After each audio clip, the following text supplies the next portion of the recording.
네. 다시 수업 진행하죠. 음. 갑자기 좀 불가피한 일이 좀 있어 가지고 어 다시 PPT를 열어야겠네요. 그래서 이것도 내가 편집을 잘하면 찍고 나서 여러분들에게 어 편집한 내용만 볼 수 있는데 아직 내가 그 정도 단계가 아니어서 어 다시 파일을 열어서 어 좀 올리겠습니다. 그리고 먼저 수업 진행하기 전에 어 음 기말고사에 관련된 몇 가지 팁을 여러분들에게 어, 제공할까 합니다. 뭐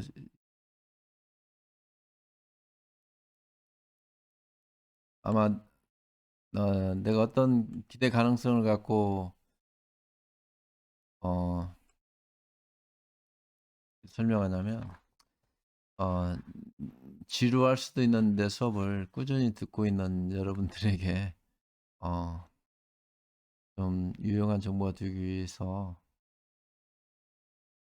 중간고사를 다음 주에 본다고 그랬죠. 그래서 다음 주에 보고 나면 먼저 종강이 이루어지죠. 어, 교재에서 여러분들 거기 주민 참여와 지방 분권에 대해서 교재도 있고 내가 설명도 특히 지방 분권은 많이 강조를 했죠. 그 파트를 여러분들이 좀 준비를 하면 좋겠다 생각이 들어지고요. 어, 그런가 하면 또 환경 문제의 국제 정치화 정도 한번 살펴보면 좋겠다 하는 생각이 들어집니다. 환경 문제와 정치. 그다음에 여성 정치 참여 문제에서 특히 여성 정치 참여의 부분에서 선거권과 피선거권,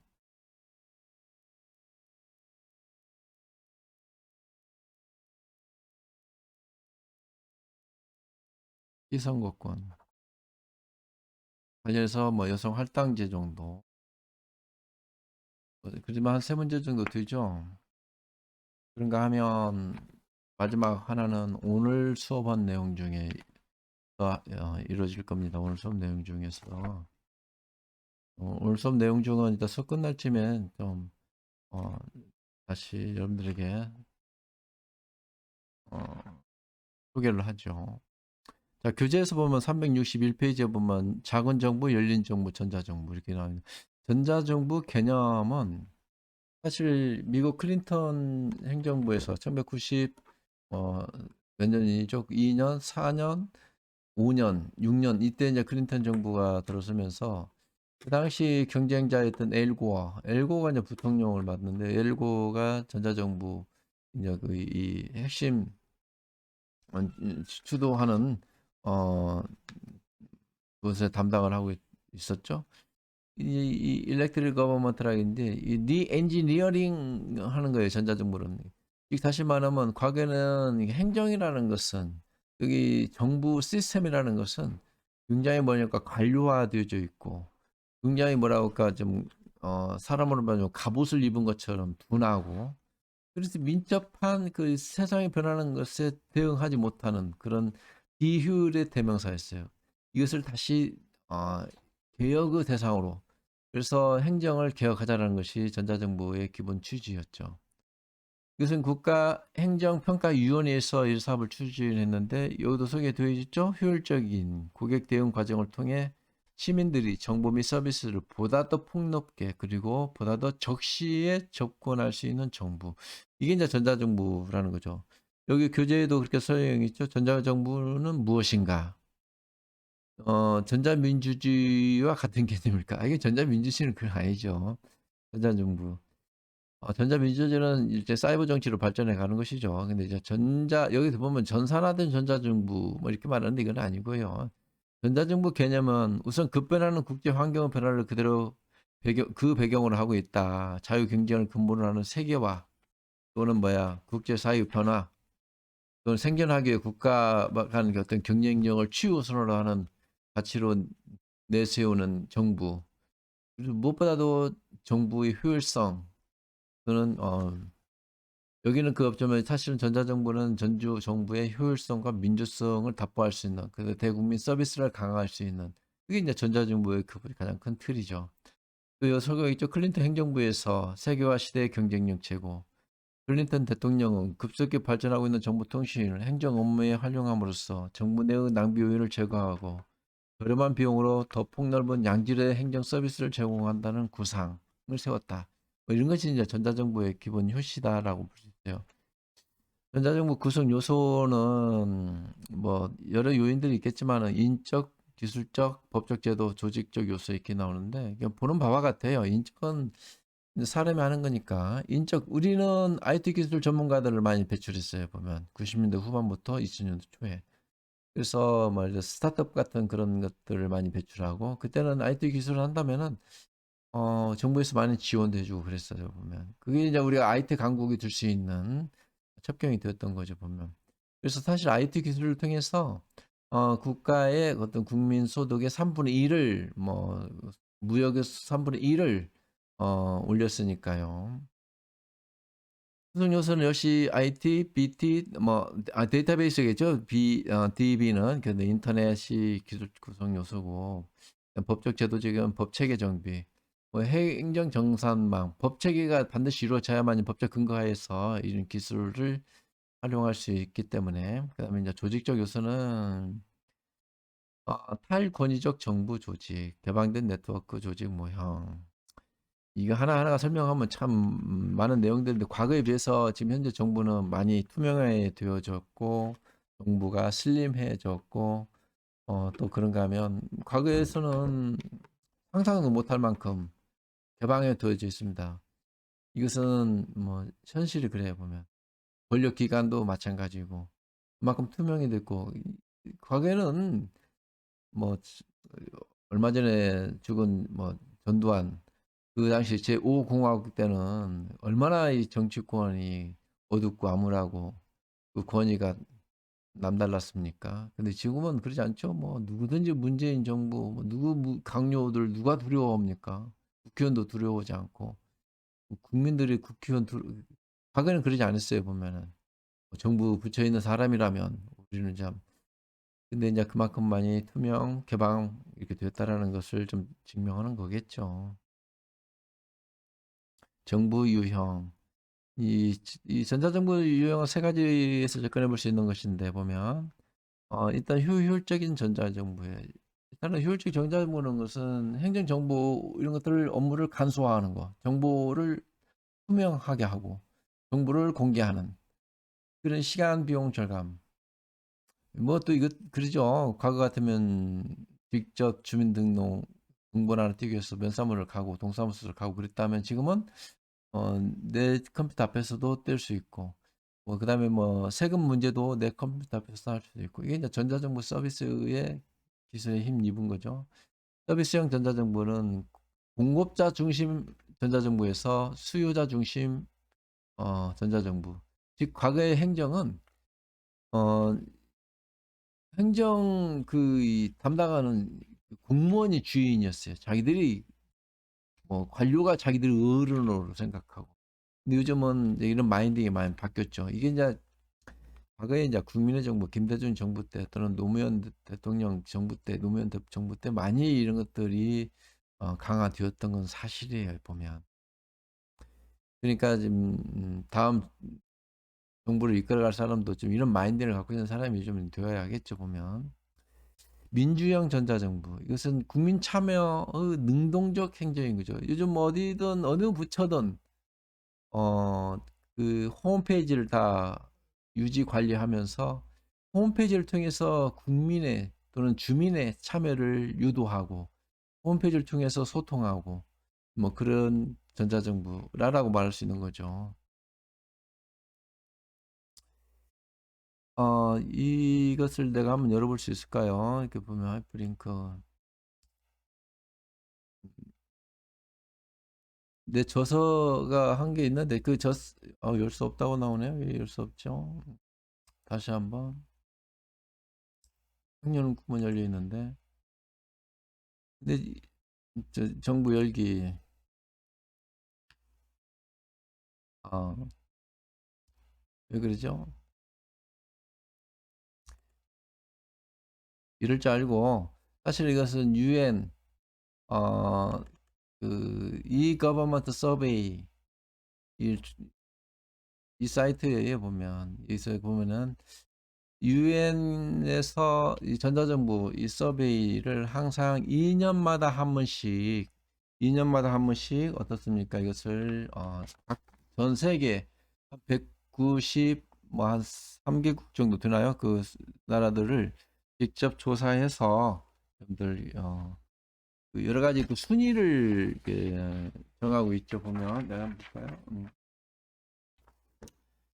이것은 그래서 조사해서 이 여기에 올려놓는데 뭐 이걸 다 설명할 수는 없겠죠. 보면 여러분들 그래서 한번 이 그래서 이것은 전자정부 서비스가 무엇인가 또 여러 가지 데이터 또 통계 또는 그 이 발전 정도 이런 것들을 다 조사를 해서 게재를 놓습니다.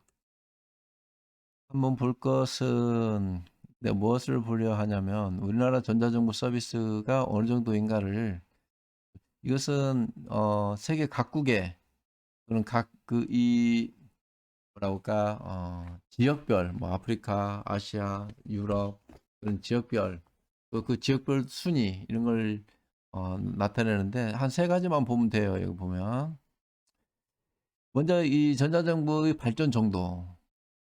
과거에는 우리나라 정부가 이 세 가지를 보는다고 그랬죠. 세 가지 중에서 보통 우리나라가 두 가지 정도는 1위를 달려요. 발전 정도도 과거에 우리가 1위 했는데 지금 1위를 내주었죠. 보면 여기 보면 나라 뭘 조사하는가 이렇게 딱 나와 있죠. 보면 이런 것들은 이제 본다고 순위만 보고 갈 거니까 1위가 덴마크죠. 덴마크가 여기 보면 이런 것들을 다 평가해 본 결과 가장 높게 나오고 2위가 리퍼블릭 코리아에서 이렇게 아시아 지역에 있는 그다음에 이제 각 분야별로 이렇게 평점을 낸 거예요. 이것은 이제 각이 나라별로 그 이제 지정을 한 대학에서 이런 것을 평가를 합니다. 그래서 이제 취합해서 게시를 하는데 덴마크가 1위, 우리나라 2위죠. 2위도 뭐 대단한 거죠. 그다음에 뭐 에스토니아, 그다음에 핀란드, 그다음 오스트레일리아 뭐 이렇게 나와 있는데 에스토니아는 여러분들 알겠죠? 북극 발트해에 있는 그 조그만 나라예요. 우리 한반도 남한보다 더 작죠, 영토가. 이런 나라들. 덴마크도 우린 한반도보다 우리나라보다 더 영토가 좀 작죠. 이런 나라들. 이게 대부분이 스웨덴. 여기에 이제 뭐이 영국이 여기 있죠. 유나이티드 킹덤, 뉴질랜드. 뉴질랜드도 뭐 나라가 크지 않는데 뭐 네덜란드, 싱가포르 뭐 이런 나라들이 대체로 상위 랭크에 되어져 있다. 이것이 다시 말하면 전자정부 발전 정도라고 이렇게 우리 이해하면 되겠죠. 그다음에 또 뭐가 있나요? 보면 여기 보면 이걸 볼 수 있을까요, 여러분들? 이것을 이거 어떻게 방향을 돌리죠? 이것을 방향을 돌리려면 그렇죠. 이것은 온라인 서비스, 이게 서비스, 전자정부 서비스가 가장 어디가, 어느 나라가 잘 되어 있는가. 전자정부 서비스를 보면, 이건 우리나라가 1위로 돼 있죠, 보면. 리퍼블릭 오브 코리아. 그래서 전 세계에서 1위예요. 우리나라 전자정부 서비스는 가장 잘 됐다 생각하면 돼요, 보면. 전자정부 서비스를 배우기 위해서 다른 나라 갈 필요는 없겠다 생각해 봐도 되겠죠. 참 잘 되어 있죠, 보면. 원스톱, 논스톱, 그런 신용정보 서비스. 이런 것들이 통합되어 있고 바로 우리가 서비스를 받을 수 있고 어디서든지 서비스 받을 수 있는 그런 전자정부 서비스가 우리 세계 1위다. 그 다음에 이가 에스토니아, 덴마크, 핀란드, 싱가포르 이렇게 있죠, 순위가. 그래서 이제 전자정부 서비스가 1위이고 그다음에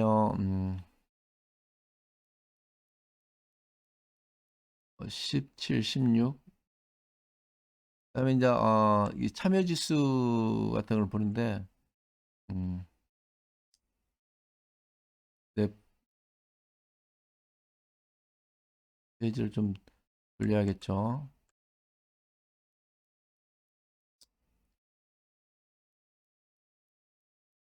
이것은 2년마다 한 번씩 조사해서 보고하는, 그러니까 여러분들도 유엔 기구 들어가면은 e-government 검색하면 e-government 서베이 검색하면 그냥 볼 수 있어요. 보면 참고 삼아서. 그래서 세계 전자정, 그리고 이제 각 부분별로 이것을 어떻게 조사하고 또 발전 정도 이런 것들을 여기서 다 소개를 해주고 있죠. 보면. 근데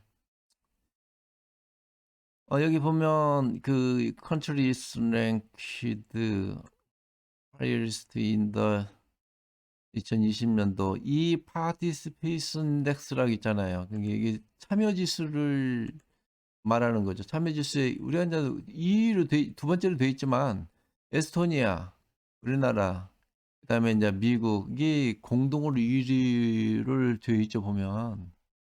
근데 이제 이게 재밌는 것은 어 에스토니아는 26단계를 끌어올렸다는 거죠. 보면 여기 플러스 26이니까.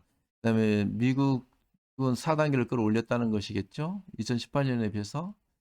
즉 이게 2018년도 우리가 1위였어 보면 16년도 1위가 우리가 뭐냐면 전자정보 서비스하고 참여 지수는 항상 1위를 차지했었어요 보면.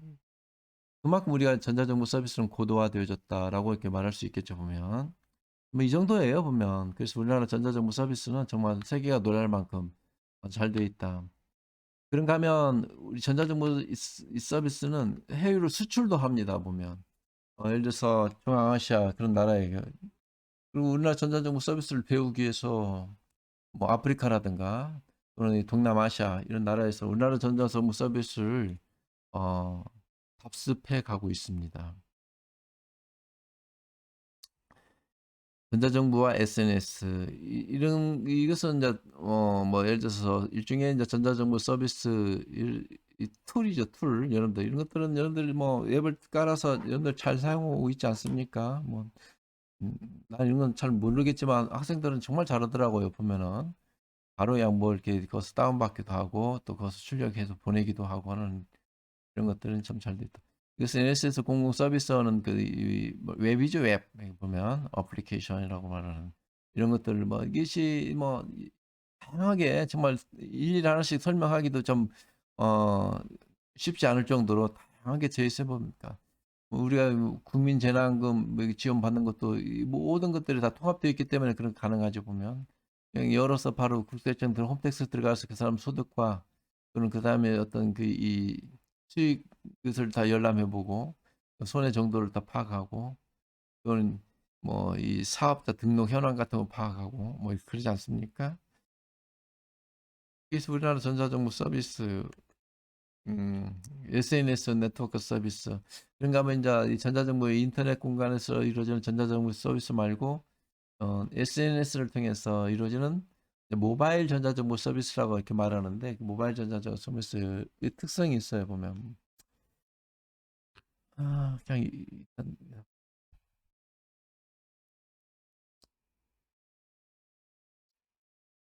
음, 뭐 예를 들어서 물리적 이동성, 휴대성, 사적 공간 창출, 응용 기술, 정치 참여 경험, 전자민주주의 시효 이런 것이 있다고 이제 교재를 다시 한번 좀 내려오고 마무리를 좀 하도록 하겠습니다. 그리고 마무리하면서 여러분들 마지막 음, 어, 오늘 강의한 것은 글쎄 내가 많이 강조하면 시험에 나올 가능성이 좀 있다는 거겠죠. 그래서 여러분들 조금 마지막까지 조금 경청해 주기 바라고요. 전자정보 서비스는 정보통신기술, 첨단기술 이용이 그 한정에서 하는 것은 아니다라는 거죠. 여기 보면 여러분들 교재에서 363페이지 보면 전자정보는 작은 정보를 지향한다. 음, 내가 솔직히는 좀 이것은 학술적으로는 이렇게 설명하지만 실질적으로는 그러지 않았어요. 참여정부 때는 전자정보 모든 것이 노드맵이었어요. 보면은 이 정보마다 되게 특성이 있어야 보면은 뭐 예를 들어서 참여정부 때는 노드맵, 그 이명박 정부 때는 녹색 정치, 이제 녹색 혁명, 녹색 에너지, 뭐 녹색 들어가면 다 통했어요. 보면. 그다음에 뭐 문재인 정부 때는 뭐 공정하면 다 통하나요? 근데 이제 이 참여정부 때 전자정부를 제일 고도화시켰는데 참여정부 때 사실 공무수가 제일 많이 늘었습니다. 그걸 어떻게 설명해야 할 것인지 작은 정부라 하지만 가장 큰 정부가 됐어요. 문재인 정부도 작은 정부를 지향했다 하지만 사실은 뭐 문제가 있으면 그 부서부터 만들어요 보면. 뭐 일자리 위원회 만들고 또 무슨 뭐 방재청을 또 승격해서 청을 만들고 사실은 있는 정부에서 이런 전자정부 서비스를 활용해서 정부가 가볍고 슬림화되어 주고 그래야 하는데 오히려 작은 정부를 지향했는데 사실은 그렇지 않아요 보면. 다만 여러분들은 학술적으로 이렇게 교재에 있는 내용들을 이렇게 이해를 하세요. 근데 이제 이걸 좀 더 비판적 견해에서 보면 그렇지 않다는 거예요 보면. 어, 이게 공무원 수도 과거 100만에서 120만으로 늘지 않았습니까? 뭐 또 전자정부는 열린 정부, 열린 정부? 아니 정말 열린 정부인지. 음. 그다음에 전자정부는 민주주의 충분 조건인가 이제 반문했는데 예를 들어서 민주적 사유 행정 효율성은 국민 주권의 보장과 주인으로서 국민의 적극적 참여를 목표로 하는 것이다. 행정 효율을 추구하는 전자정부, 민주주의 이념의 전제 조건으로 해야 한다. 당연하죠. 지당한 얘기죠. 민주주의 이념을 근데 이게 또 참 수사적인 표현이죠. 이 관료로 올라가면은요, 절대 이 대통령도 못 대통령도 개혁을 못 하는데 뭐이 전자정부 서비스 국민이 이 전자정부를 완료하려고 한다 해서 관료들을 움직일 수 있을까요? 사실 그러지 않아요. 근데 다만 이념이 민주적이야 하고 그 전제 조건이 돼야 한다. 그래서 몇 가지 전제를 하고 있죠, 보면. 첫째, 정보통신 인프라에 대한 동등한 접근이 이루어져야 한다. 이것은 정보의 사각지대에 있는 정보통신 기술에 우리가 지금 이 전자정보 서비스가 고도화되는 것은 지금 현재 단계에서는 한 92%까지 목표를 달성하고 있어요. 근데 100%는 달성 없다고 그래요. 왜냐면 상간 오지도 있고 정말 뭐 문맹인이도 있지 아직 글도 못 읽는 사람 100%다 그러지 않겠지만 또 아직도 이 정보통신 기술 접근이 용이치 못하는 그런 이제 노인 계층 또는 이제 또 뭐라고 할까 극빈 소득계층 스마트폰도 정말 그 스마트폰을 살 수 있는 능력이 있고 또 이 이용료를 사용료를 낼 수 있는 능력이 있는 사람이 소지하는 거 아닙니까? 아니 또 그래서 우리나라 전자정부 서비스는 지금 현재 한 92%까지는 목표를 달성하고 있어요. 그 정도면 거의 100% 가깝다고 얘기한답니다. 사실은. 또 그런가 하면 전자정부 서비스가 있지만 아직도 그 병상에 있는 노인들이라든가 병상에 있는 그 접근이 불가능한 사람들 또 어린 아이들이 있죠. 뭐 그런 들이 다 쓸 수는 있는 건 아니니까요. 그다음에 두 번째는 정보 공개 사유 전반의 투명성을 담보해야 한다. 참 이것은 이제 행정적인 접근이라면 이건 참 이렇게 좀 쉽게 이해가 돼요. 보면 행정학을 전공하는 사람들은 참 이런 것을 좀 이렇게 잘 받아들여요 보면. 근데 우리 정치학은 좀 그렇지 않아요 보면. 왜냐하면 정치 현실이 그러하다 보니까 정치 현실에서 정보 공개 사유 전반의 투명성이 담보되어야 한다. 물론 이제 이게 또 좀 구체적으로 들어가면은 사실은 이제 내 수업 시간에도 이런 것들을 정보 공개 투명성을 담보하기 위해서 또 실험도 해봐요 보면 학생들에게 행정 정보를 공개를 요청도 하고 또 행정 정보 공개 이 법에 의해서 그 웹사이트들이 있어요 보면 여러분들도 궁금한 사항을 이렇게 정보 공개 요청을 하면은 거기에는 이제 두 가지 전제 조건이 예, 공개하지 못하는 전제 조건이 있는데 하나는 비밀을 유효하는 사항. 여러분들 국가 예를 들어서 비밀을 유효하는 사항들 있죠. 뭐 개발 사업 같은 경우라든가 북한과 관련 문제라든가 국책 사업 같은 경우라든가 비밀을 유효하는 사항이지. 그것까지 다 공개를 해서 다 공개합니까? 그러지 않죠. 근데 이런 것들이 경계가 어디서 어디까지인가 좀 모호하는 경우가 있어요. 그런가 하면 또 이 사람의 사생활과 관련되어 있는 거 이런 것들은 공개하지 않도록 되어 있어요. 근데 사실은 우리가 궁금한 것들은 그 경계선에 있는 것들이죠. 누구의 어떤 사생활 문제, 또는 누구의 어떤 뭐 대통령 후보 누구의 뭐 그런 사생활 문제, 이런 거 다 공개합니까? 또 공개되어도 사실은 그걸 믿지 못하게 하고 또 여론 방해, 조작하고 이런 것들이 있지 않습니까? 가짜 뉴스라고. 이런 것들을 순수하게 그렇게 받아들일 수만은 없는 그런 문제들이 있는 거예요.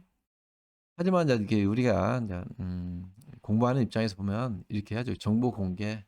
사회 전반의 투명성 담보 뭐 이렇게. 근데 이제 전반적으로 보면 많이 개선된 건 사실이에요. 그래서 셋째는 전자정부 수준과 규모에 대해서 사회 구성원들의 공감대가 형성되어져야 한다. 공감대가 형성되는 게 아니라 오히려 이 소비자인 국민이 앞서가고 있다라고 이렇게 말합니다. 국민이. 오히려 정부에서 내놓는 그런 정책들이 오히려 좀 뒷북을 치는 경우가 많이 있어요. 예를 들면 정부에서 과거에 이랬습니다. 어, 얘기가 많이 지나간 얘기도 되지만은, 스마트 카드를 만들자. 주민등록 카드가처럼 해서 거기에 모든 이제 뭐 정보를 다 하고, 걷다가 이제, 뭐라 할까, 우리 그 신용카드처럼도 쓰고, 또 자기 신분을 보장할 수 있는 주민등록 그 역할도 하고, 모든 뭐 병원 가도 그거 하나면은 자기가 이렇게 바로 접수되고, 의료보험, 건강보험이죠. 그것도 다 거기에 좀 적용 실시할 수도 있고. 아마 그것이 도입됐다면 지금 코로나19에서 몇 차 방역을 맞았는지, 방역 주사를 맞았는지, 예방 주사를 맞았는지, 아니 예방 주사가 아니죠, 뭐죠? 거기 백신 주사를 맞았는지 이런 까지 다 카드 하나만 되면은 딱 이 알 수 있는.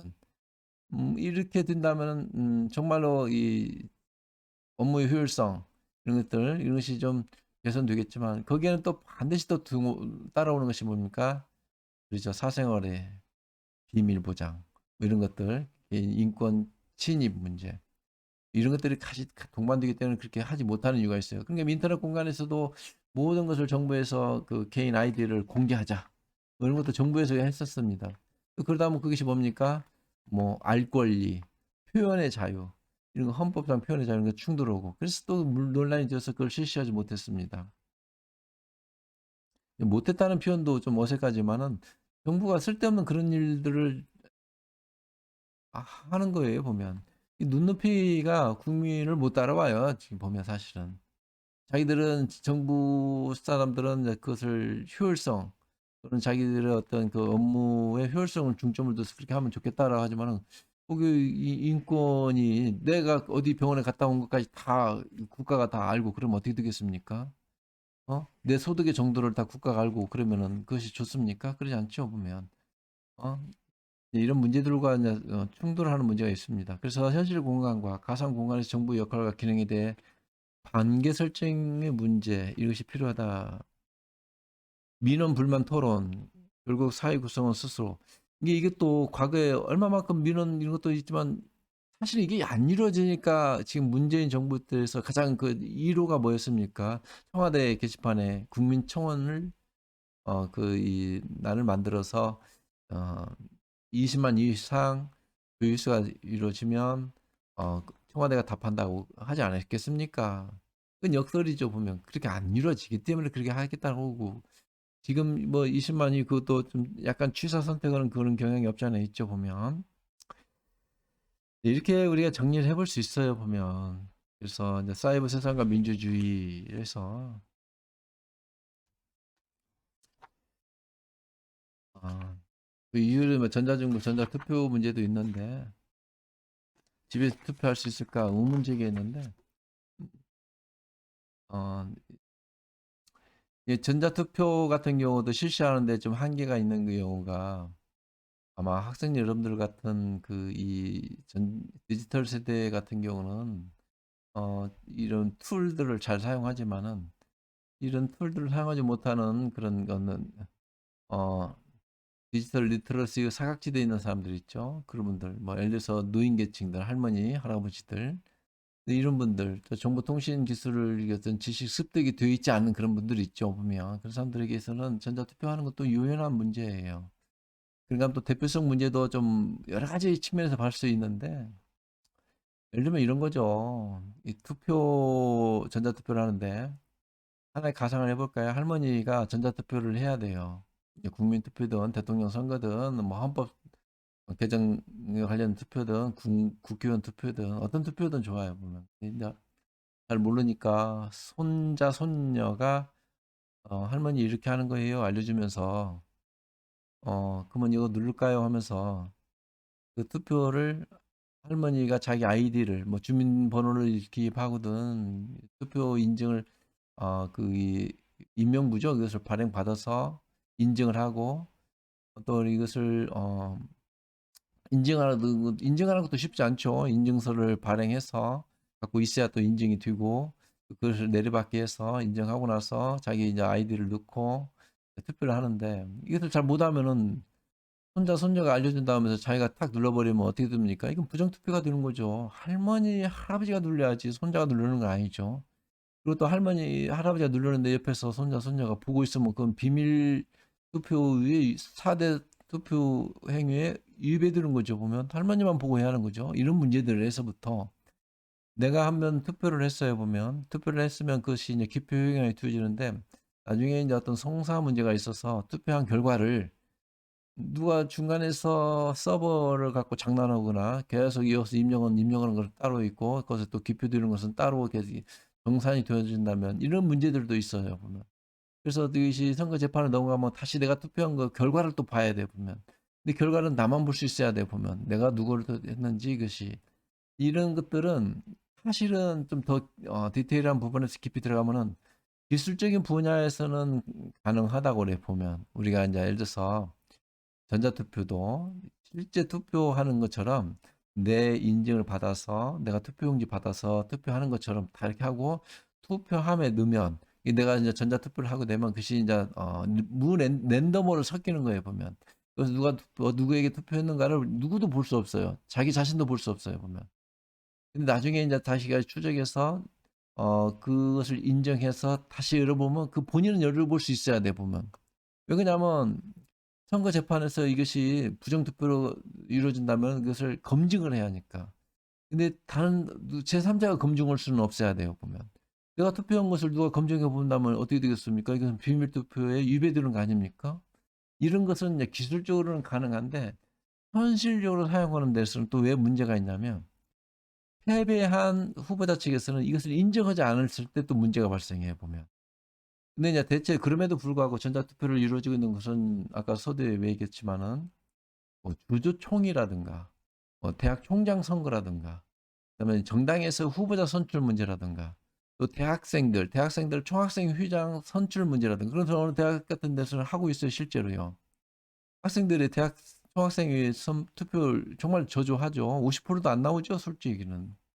근데 투표를 장려하기 위해서 뭐 누구라도 스마트폰 SNS가 다 있으니까 그래서 인증받고 다운받아서 어, 아무개 총학생 후보를 투표하는 그런 것은 이루어질 수 작은 단위의 선거 예를 들면 뭐 산림조합장, 뭐 농협조합장 선거라든가 이런 것들은 가능하지만 이걸 대통령 선거를 한다, 뭐 국무총리 뭐 이런 선거를 한다는 것은 정말 쉽지 않은 문제예요 보면 기술상도 그러고 사회 인식상 또 이 뭐라고 승복을 하지 않았을 때 그 문제 파급 효과 그리고 누군가 또 이것을 감시하는 사람 체제에서는 또 쉽게 오작동, 해커 이름들 뭐 이런 것 있어서 자유롭지 못해요 보면 그러하기 때문에 쉽게 이루어지지 못할 그럼에도 불구하고 서유럽 같은 나라에서 스위스 같은 나라들 아까 말했지만 에스토니아 같은 나라들 작은 나라들이 있죠 보면 규모가 작은 인구 수도 그렇게 많지 않은 뭐 스웨덴은 한 1,000만이 좀 넘을 수도 있겠지만 노르웨이 핀란드 같은 데는 500만 이쪽 저쪽이지 않습니까? 그런 나라들 경우에서는 뭐 우리나라 한 도시만한 인구 수밖에 안 되지 않습니까? 그런 데서는 이제 전자투표를 실시를 합니다, 실제. 그런 성공 사례를 많이 보고하고 연구되어지고입니다. 근데 우리는 이것을 전자투표 하는데 쉽게 그 용이치 않아요, 보면. 뭐 인구도 뭐, 거의 몇 배 이상 많고 그러다 보니까 그런 문제들이 있어요. 그래서 이제 전자투표는 간단히 이렇게 이제 의문 제기하듯이 이렇게 내었는데, 좋습니다. 뭐 이 정도를 하고요.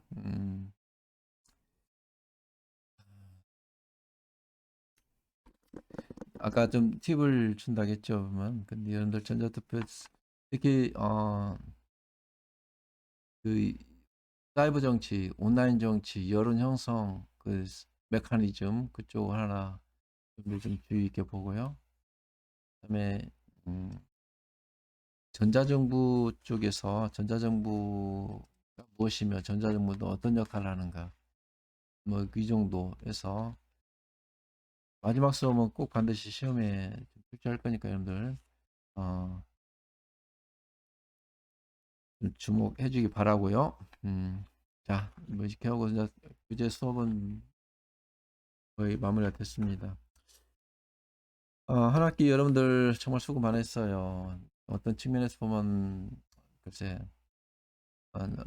좀 재미없는 그런 수업일 수도 있고, 그래서 학생에 따라서는 조금 관심 있게 들다 보면 필요한 부분도 있을 수 있고, 다만 내가 좀 이렇게 유튜브까지 올리다 보니까 조금 현실 정치 문제도 조금은 좀 피해 갔어요. 보면 또 이렇게 좀 문제가 될 만한 내용들도 뭐 간단해요. 뭐 여러분들 뭐 나도 인터넷 유튜브 조회수 올리려면 뭐 간단하죠. 누군가를 뭐 문재인 정부 뭐 어쩌고 저쩌고 저쩌고 어쩌고 하면은 또 뭐 양 한쪽에서는 지지한다, 또 한쪽에서는 막 좀 죽일 뭐 뭐다 하면서 또 막 그다가 막 조용하고 댓글도 올리고 그러겠지만 어 하지만 또 수업하면서 여러분들에게 조금은 이렇게 재밌게 수업을 좀 했어야 하는데 좀 그러지 못했던 것 같아요. 또 재밌게 수업하다 보면 또 이렇게 잘못 나가면 또 오해의 소지가 되고 그러는데 학생 여러분들 뭐 그렇게까지 인색하진 않죠. 보면 좀 하지만 재밌게 수업하지 못한 것은 전적으로 내 탓인 것 같아요. 아주 재밌는 사람이 아니다 보니까 다만 조금은 유익했던 수업이었으면 하는 그런 바람이고, 또 내가 이제 다른 건 몰라도 이렇게 인터넷, 디지털, 사이버 이런 쪽으로는 또 핵심 전공이고 그러니까 아마 오히려 이렇게 유튜브에다 올리는 것도 한번 더 올려보고 싶었고, 여러 가지 그 툴들을 이용하는 거, 구글 드라이브. 나는 이런 초기에도 이걸 했었는데 나중에 학교 당국에서도 자꾸 이를 권장하더라고요. 보니까 아마 다른 교수들도 많이 할 거라 생각이 들어지고, 정말 우리 학생들 답답할 수도 있었고 재미없는 수업 한 학기 동안 들어줘서 정말 고맙습니다. 그리고 시험들 잘 치러서 유중의 미 거두기를 바랍니다. 자, 이걸로 수업 마치겠습니다. 다음 주에 시험 잘 보기 바래요. 수고했습니다.